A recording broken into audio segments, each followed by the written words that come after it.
mo bang isang cold-blooded assassin ng kapatid ko? Kanang kamay ng mafia lord ng Italy. Isang agent din sa Thunder. Bilyonaryo na may natatagong sekreto. Ngayong alam mo na lahat, kaya mo bang mahalin ang katulad niya? Nalalamig ang buo kong katawan. Pakiramdam ko anumang oras mawawalan ako ng ulirat. Hindi ako naniniwala sa mga sinasabi mo! Sigaw ko kay Lucas. Nanginginig ang mga tuhod ko.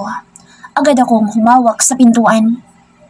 You think pupunta ako dito para lang makipagbiruan sa'yo? Malalaman mong lahat ng katotohanan sa recording na iyan. Nasa isang mission sa Thunder. Kagabi, na maaksidente ito dahil sa kagustuhang makabalik sa Pilipinas because of you. Hindi ko alam kung buhay pa ang kapatid ko. Sunod-sunod ang pagpatak ng luha ko. Nakatitig ako kay Lucas. Nakita ko ang pagdaan ng lungkot sa mata ni Lucas. Ngunit panandalian lang ito. Agad din itong naglaho. At bumalik ang nakakatakot na aura nito. Ako ba sinisisi niya sa nangyari kay Thunder? Sigaw na isip ko. Hindi totoo yan. Alam kong buhay pa sa Thunder. Bakit naman kung kailan handa na akong sabihin sa kanya na mahal ko siya, saka naman niya ako iiwan ng ganito? Sobrang sakit. Ang saya pa namin noong isang araw sa penthouse niya. Ang dami-daming plano ni Thunder sa pagharap niya sa mga magulang ko. Masaya pa nga kaming dalawa. Sobrang saya. Tapos ngayon sasabihin ni Lucas na baka wala na sa Thunder? Hindi ako naniniwala. Alam kong buhay pa siya. Kutong lupa. Ang sama-sama mo. Bakit naman iniwan mo ako ng ganito? Sigaw ko at walang ampat ang pagpatak ng luha ko. Hanggang sa magdilim ang paningin ko. Nagising ako na masakit ang ulo ko. Nang magmulat ako ng matay puting kisame ang nabungaran ko. Agad kong iginala ang paningin ko sa buong silid. May nakakabit sa kamay ko. Anong ginagawa ko sa ospital? Sambit ko. Nang maalala kong pag-uusap namin ni Lucas ay walang ampat ang pagpatak ng luha ko. Wala na si Thunder. Iniwan niya ako. Kutong lupa, bakit mo ginawa sa akin to? Mahinang usal ko. Hindi ko matanggap na maaaring patay na si Thunder. Alam kong buhay pa siya. Sofia. Ate Ali, sabi niya mahal niya ako. Sabi niya hindi niya ako iiwan. At sabi niya haharapin niya pa si tatay. Bakit niya ako iniwan ng ganito? Tama na, Sofia.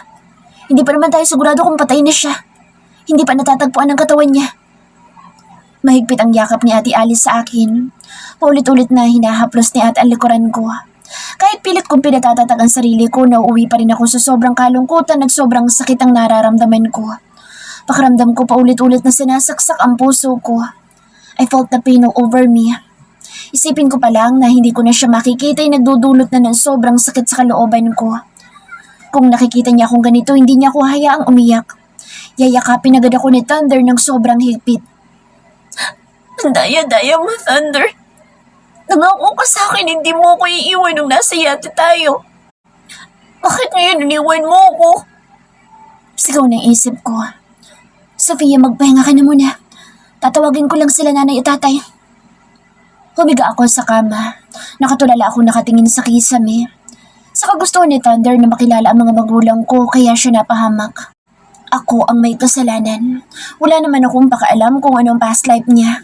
Mahal na mahal ko sa Thunder at kaya kong tanggapin kung sino siya.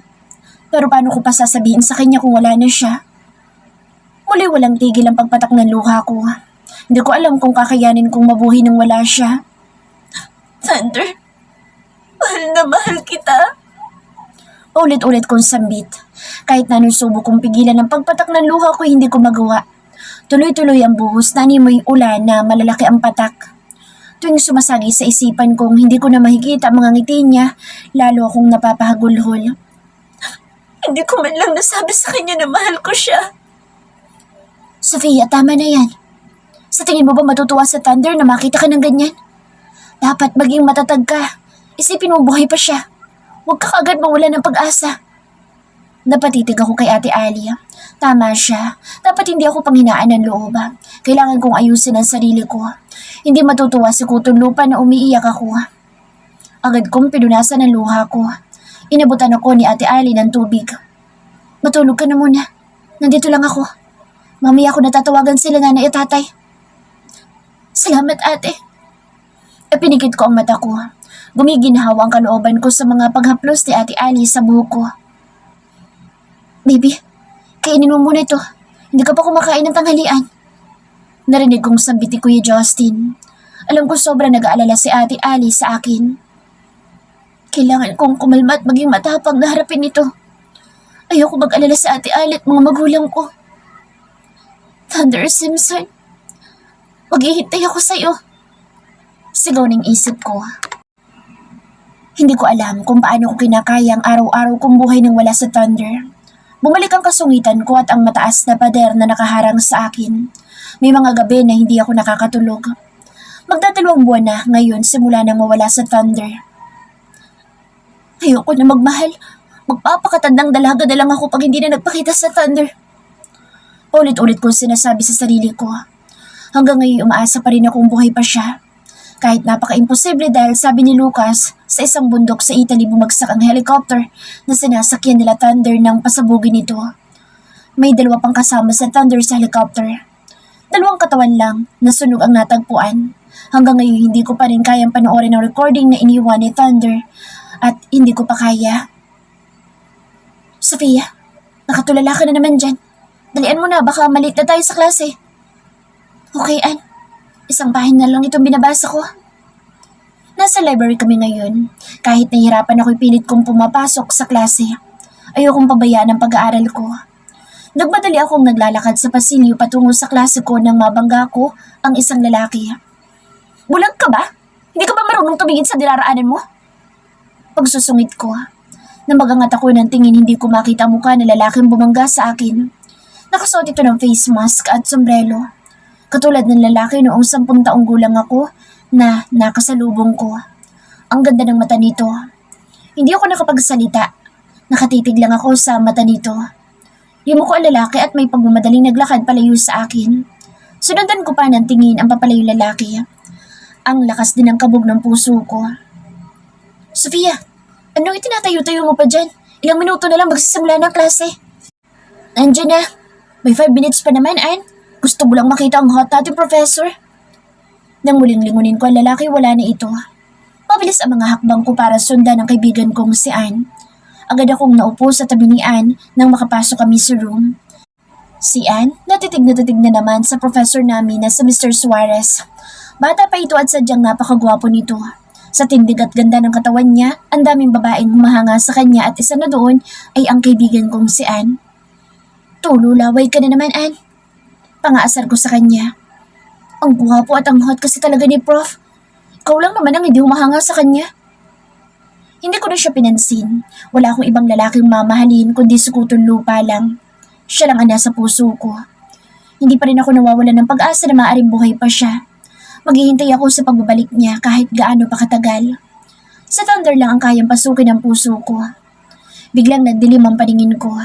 Bigla akong nakaramdam ng hilo at pakiramdam ko'y bumabaliktad ang sikmura ko. Ann, may candy ka ba? Agad naman akong inabutan ni Ann ang candy. Sa ilang beses kong nasaksihan ang pagbubuntis ni Ate Ali at palagi ang pagkwento ni Ate Ali ng mga sintomas niya ng pagbubuntis, kaya agad na pumasok sa isip ko na maaaring buntis ako. Biglang naalala kong huling gabi namin sa isla at ang nangyari sa amin ni Thunder. Love, pagod na pagod ka na ba? Tanong ni Thunder at may ngiti sa labi na parang nahihiya. Alam ko kung anong gusto niya. Makailang beses niya na akong inangkin sa araw na ito. Ito ngayon, nasa cabin na kami at alam kong hihirit na naman siya. Gusto na naman niya akong angkinin. Nang sulyapan ko ang gitna ng hita niya, napailing-iling ako dahil nakabukol ito at halatang nagngangalit na naman. Love, hindi ko na pinatapos ang sasabihin niya.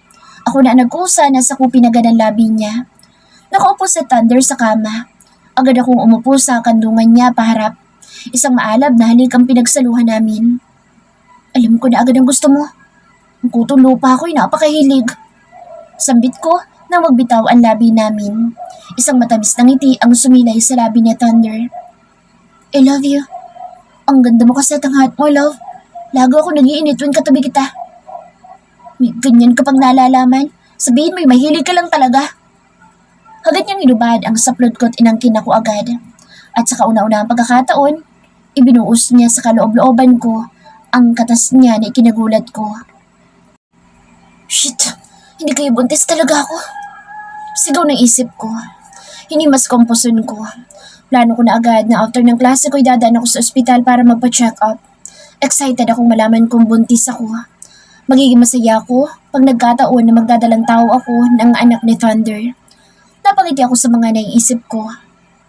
Anong iningiti-ngiti mo dyan, Sofia? Ngayon lang kita nakita ngumiti. Huwag mo sabihin na humahanga ka din kay Prof. Huwag ka na makasali, Sofia. Ang dami ko ng kaagaw. Hinampas ko si Anne ng marahan sa braso. Baliw, sayong-sayo na yan si Professor. Hindi ko siya type, no? Aray, ang sakit mo mangampas, ha? Mapanakit ka talaga. Miss Ramos, Miss Villaparta, if you're not interested in my class, you can leave. Sorry, Prof. Panabay naming sambit ni Anne. Sadyang masungit si Professor. Nang matapos ang klase, may pagmamadali kong niligpit ang mga gamit ko. Sofia, may gagawin ka ba? Samahan mo naman ako sa mo. Sunod na lang, Anne. May lalakarin ako ngayon eh. Makahulugan ang ipinupukol na tingin ni Anne. Bakit ganyan ka makatingin? May date ka? Baliw, wala akong panahon sa mga ganyang bagay, no? Oo nga pala. Sabi mo nga pala magpapakatan ng dalaga ka. Sayang naman ang beauty mo. Nabigo ka ba sa pag-ibig kaya naging man-hater ka? Ang daldal mo ngayon, Anne. Sige, kita na lang tayo bukas. Mabibilis ang hakbang kong palabas ng university.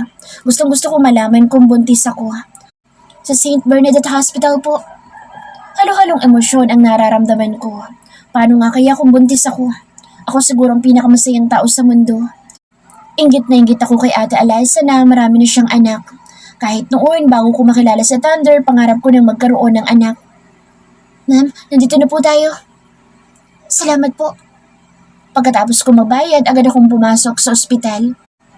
Ma'am, maghintay na lang po kayo sa waiting area. Tatawagin na lang po ang pangalan niyo. Agad ako naghanap ng mauupan ko. Pinili ko ang dulong upuan malayo sa karamihan. May isang lalaki sa ikatlong hilera na naka-face mask at sombrero na hindi ko na pinagkaabalahang lingunin pa muli dahil sa kabang nararamdaman ko. Hindi nagtagal ang paghihintay ko nang tawagin ang pangalan ko. Isang may edad ng doktora ang bumungad sa akin nang buksan ko ang pintuan ng room na itinuro sa akin. Good afternoon po, doktora. Isang matamis na ngiti ang sinukli niya sa akin. Nang tinanong niya kung ano mga nararamdaman ko'y agad ko sinabi ang lahat. Ilang araw nang madalas akong mahilo at may mga araw na ayokong kumain. Pinahiga niya ako at agad na chinek up ang tiyan ko.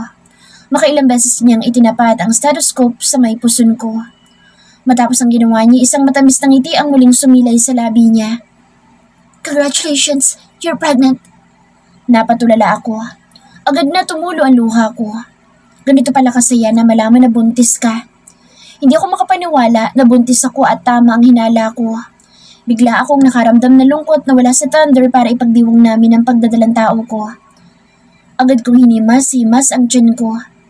Hindi ko na naririnig pa ang mga sinasabi ng doktora dahil nagsusumigaw sa isip ko na buntis ako sa anak ni Thunder. Thunder, magiging daddy ka na. Bumalik ka na, please. Sigaw ng isip ko. May pinagawa pantas ang doktora para makasigurado at para malaman daw kung ilang weeks na akong buntis. Kalahating oras pa tinagal ko sa paghihintay ng result. You're 2 months pregnant, Mrs. Ramos. Congratulations. Malambing ang boses ng doktora at may ngiti sa labi. Maraming salamat po, Dok.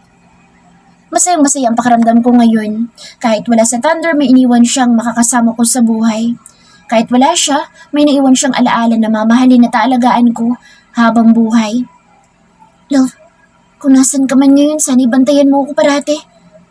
Mahinan sabit ko nang nasa loob na ako ng taxi. Ate, buntis ako.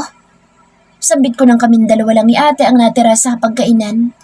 After ko manggaling sa ospital, dito ako tumuloy sa mansyon nila Ate Ali. Hindi nagsasalita si ate. Mataman lang siyang nakatingin sa akin. Ate Ali, narinig mo ba sinabi ko? Hindi ko mabasa kung anong iniisip niya.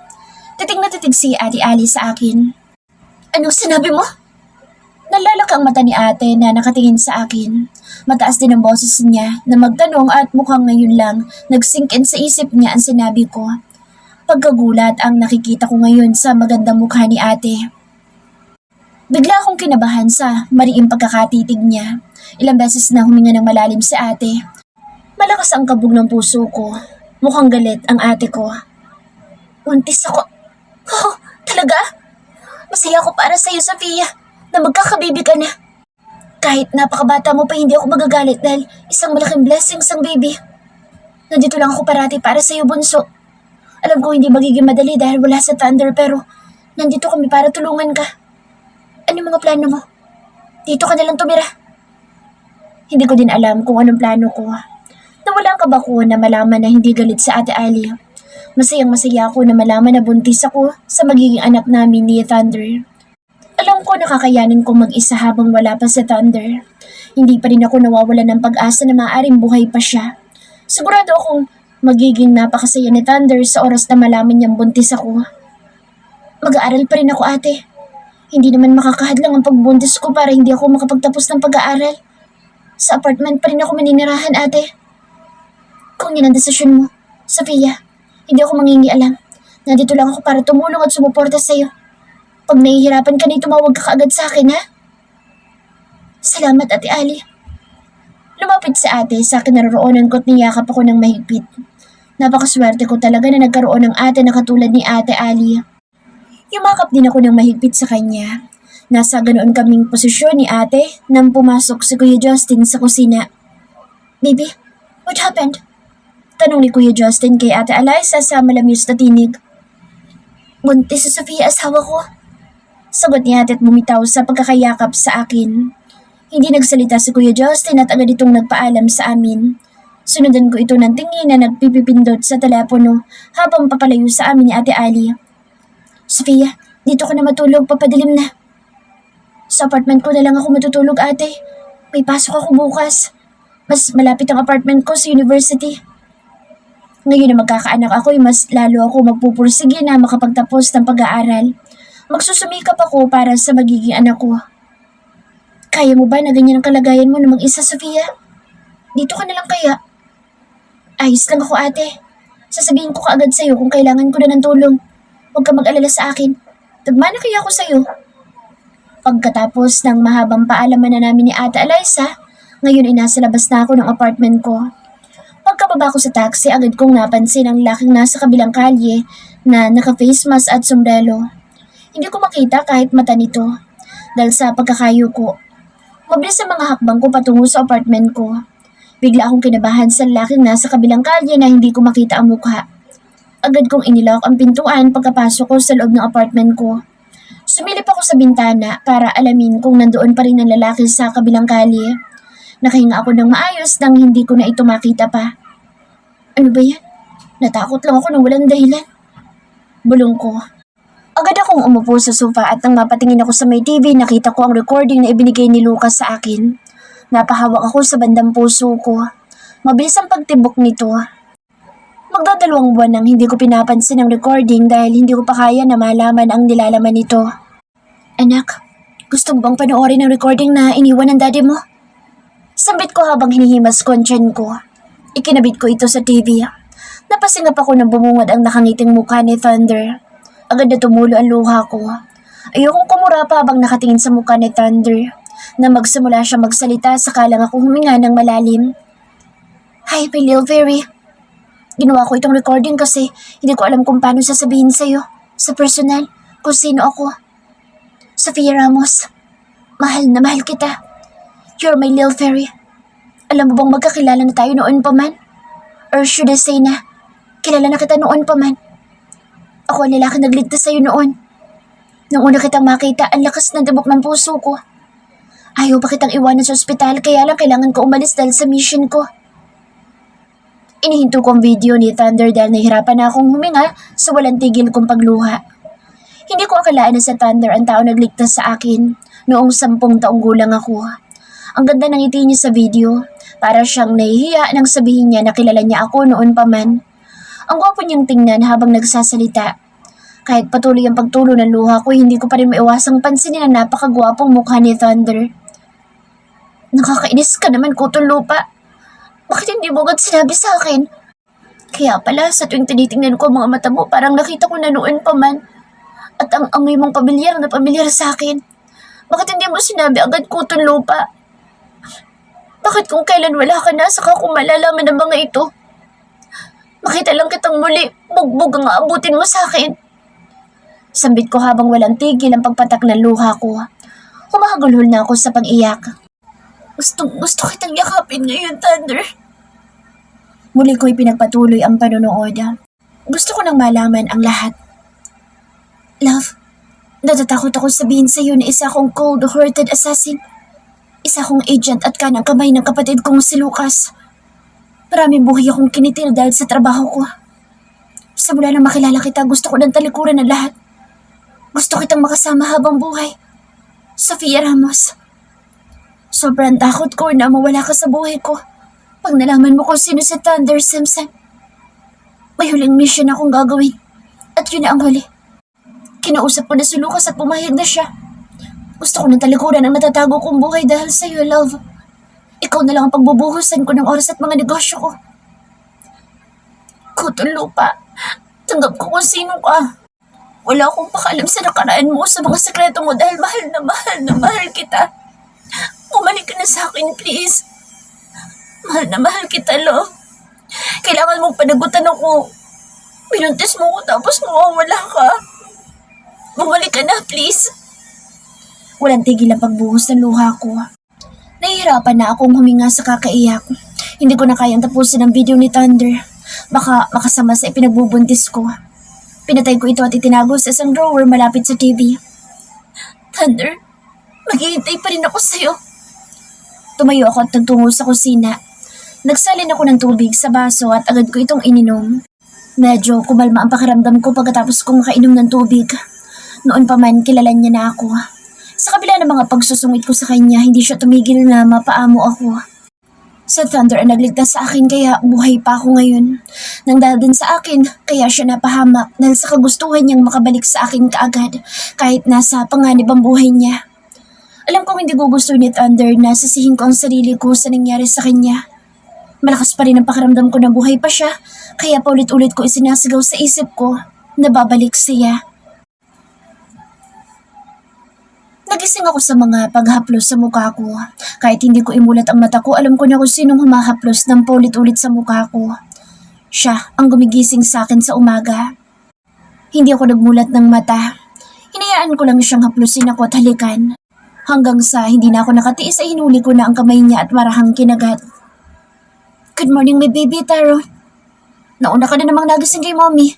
Tinakasan mo na naman si Lola Annalisa mo. Isang matamis na ngiti ang sumilay sa labi ng 5 taon kong anak na si Tyrone. 5 taon na ang nakalipas simula nang mawala si Thunder. Hanggang ngayon hindi pa rin natatagpuan ang katawan niya. Isa na akong ganap na nurse sa isang private hospital. Mommy, Tita Ara is waiting for you outside. Bumaba ako mula sa kama at ginawa ang morning routine ko. Ang napakabait kong anak nakaupo sa kama habang hinihintay akong matapos. Agad kong kinarga ang anak kong si Tyrone. Tyrone Ramos Simpson ang buong pangalan niya. Kahit wala sa Thunder, ginawa ng paraan ni Lucas na mailagay sa apelyido ni Thunder ang anak namin. Simula na isilang ko si Tyrone, lagi nandyan si Lucas para sa amin. Kahit na hindi ito marunong umiti at laging seryoso ang mukha kung dumadalaw sa amin. Tanging si Tyrone lang ang nakakapatawa kay Lucas. Kahit na nung pilit ni Lucas na umalis ako ng apartment na ito hindi ko ginawa dahil iniisip kong babalik sa Thunder at dito niya ako pupuntahan. 5 taon na ang nakalipas pero hindi pa rin ako nawawalan ng pag-asa na maaaring buhay pa siya. Kahit anong pilit nilang sabihin sa akin na nakalimutan ko na si Thunder ay hindi ko ginagawa. Wala na akong ibang lalaki mamahalin kundi si Thunder lang. Karga-karga ko si Tyrone habang palabas kami ng silid ko. Kamukhang kamukha ni Thunder si Tyrone. Mula sa singkit na mata, sa ilong, sa labi, lahat ay nakuha niya kay Thunder. Kaya tuwing tititigan ko ang anak ko nakikita ko si Thunder sa kanya. Agad na nagpababa si Tyrone nang makita niya ang kaibigan kong si Ara. Malapit na malapit si Tyrone sa ninang Ara niya. Good morning, baby Tyrone. Ninang, hindi na ako baby. Sabay pa kaming tumawa ni Ara. Kahit saan kami magpunta, kinagigiliwan si Tyrone dahil sa ang kinitong karisma at bibong-bibo. Marami nag-aalok na gawin itong commercial model na tinatanggihan ko. Gusto ko ng private lang para kay Tyrone. Yung buhay na simple at tahimik lang para sa anak ko. Sofia, may kasamahan ako sa trabaho.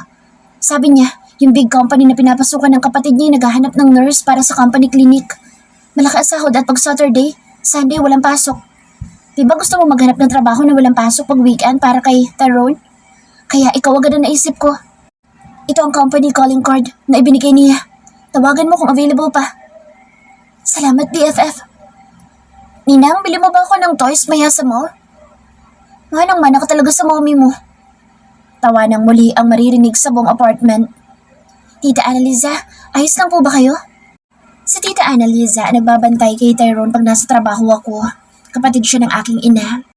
Matandang dalaga si Tita Annalisa kaya nang malaman nila nanay at tatay na buntis ako noon, kinausap nila si Tita kung gustong manirahan sa Maynila kasama ako. Na agad naman pumayag si Tita. Siya ang kasama ko sa apartment simula nang magbuntis ako at hanggang ngayon. Ayos lang ako anak. Tinakasan na naman ako ng makulit kong apo. Agad na lumapit si Tyrone kay Tita at niyakap si Tita Anna. 50 years old na si Tita Annalisa pero bata pa itong tingnan dahil sa pagkamasiyahin nito. Sasama ka ba tita sa mo mamaya? Hindi na, kayo na lang. Mas gusto ko sa bahay kaysa sa maingay na mo. Mami, gutom na ako. Agad kong kinarga si Tyrone at nagtungo kami lahat sa kusina. Nakapagluto na si tita ng almusal. Day off ko sa ospital kaya ipapasyal ko si Tyrone sa mall kasama si Ira. Mami, gusto ko na sinangag at hotdog. Okay baby. Ngayon na 5 taon na si Tyrone, hindi na ito mahirap alagaan. Sa edad nitong 5 taon, sobrang mature ito magsalita at mag-isip.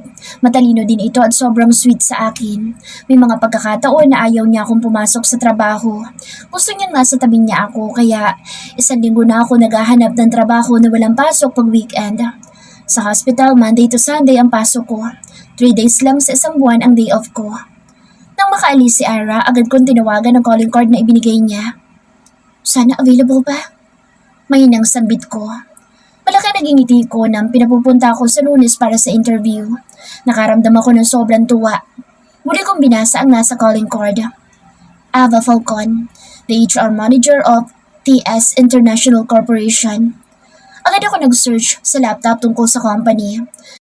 Nalaki ang mata ko na malaman na isang malaking company ang TSIC sa buong bansa at sa ibang panig ng mundo. Mukhang hindi biro ang makapasok sa kumpanya. Bahala na. Kailangan ko lang pag-usayin sa interview. Kung para sa akin talaga ang trabaho, matatanggap ako. Malaking sweldo at pag weekend walang pasok ang trabaho hinahanap ko para sa anak kong si Tyrone. Sambit ko habang tinitingnan ko ang pangalan ng company sa laptop ko. Malakas din ang tibok ng puso ko sa tuwing babasahin ko ang TS sa hindi ko malamang kadahilanan. Mommy, anong ginagawa mo? May tinitingnan lang si Mommy sa laptop. May gusto ko bang gawin? Mamaya pa tayo pupunta ng mall. Wala, Mommy. I just want to hug and kiss you. Pinaupo ko si Tyrone sa kandungan ko. Pinanggigilan kong halikan ang pisngi niya. Mommy, that's enough kisses. Tyrone's giggles music to my ears. Si Tyrone na nagpapasaya sa akin ng sobra. Maraming lalaki ang gustong maligaw sa akin, kahit alam nilang may anak na ako. Agad ko silang tinataboy at sinusungitan. Ibinubuhos ko ang oras ko kay Tyrone at sa trabaho ko. Hanggang ngayon umaasa pa rin ako na babalik si Thunder at mabubuo ang pamilya namin.